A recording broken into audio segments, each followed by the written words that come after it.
Hey everyone, we're here on the set of Riot, a brand new game show brought to you on Fox, and we're here with Rove. So, first of all, I love the accent, so tell him obviously from Australia.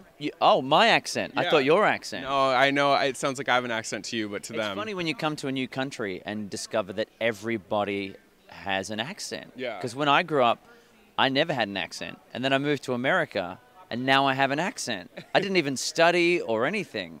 I'm learning a lot about the similarities with our languages and the very big gaping differences with our languages as well.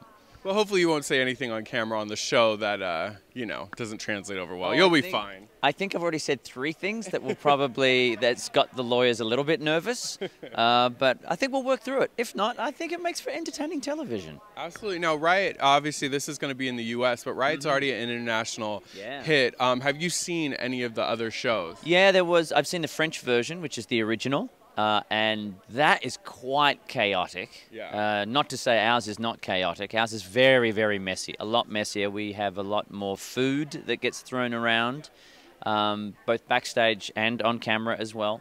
The improvisers are very messy eaters. I don't know if you've seen them. Yeah. They don't know how to use silverware. It's embarrassing. And I've also seen there was an Australian version that I was not part of. But I enjoyed watching that, and I had some friends that were in that. So to get to be part of the US version feels like I'm a nice little buffer between Australia, the US, and a little bit of Europe because we all came from England at one point. At least you got rid of them. You guys can't. Yeah, we still got the Queen on our money.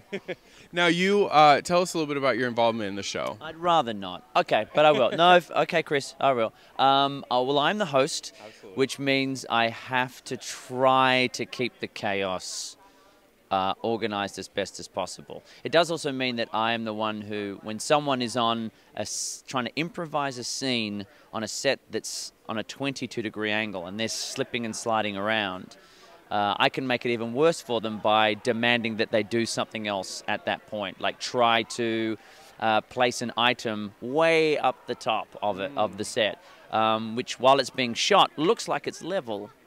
When it's not. And I don't know if you're watching this and have anything around your house that sits at a 22-degree angle, but if you do, just try and walk up it right now. Off you go. We'll wait. It's not going to happen. See, it's difficult, isn't it? Very okay, difficult. Now try pouring sauce or cake or something all over there. It's very difficult. So yeah, I have to try to keep everything together while trying to pull it apart at the same time. Now, as a host, are you going to be improvising like the comedians? Or are you kind of scripted? Do you get to go a little off script? Tell me a little bit about your, you know, because you obviously have a background as a host and you've done a lot of work. You've done a lot of work. So, are you also going to be doing like comedy, or you kind of are more like the glue? Well, it's not just an MC position, or it's not just a host presenter position. There's a little bit of improvising and performing even from my background, which is stand-up comedy, and I had a talk show in Australia that I did for 12 years. So there's a structure that allows you to have something to work with, but then the plan is you can throw that out the window. Because especially with comedians that are going to be improving, Exactly. there's probably like you probably get like a very like light script that is not going to be followed. Oh, somewhere there's someone on a teleprompter going, can he not read? Because he's not following this. And the writers at the end of the day sob themselves to sleep because I just massacre everything that they write for me. But that's the way I like to work as well. Yeah. Keep it a little bit loose, a little bit fun, and that's the atmosphere we're trying to create here in the Riot Dome. Oh, I just made that up. Trademark.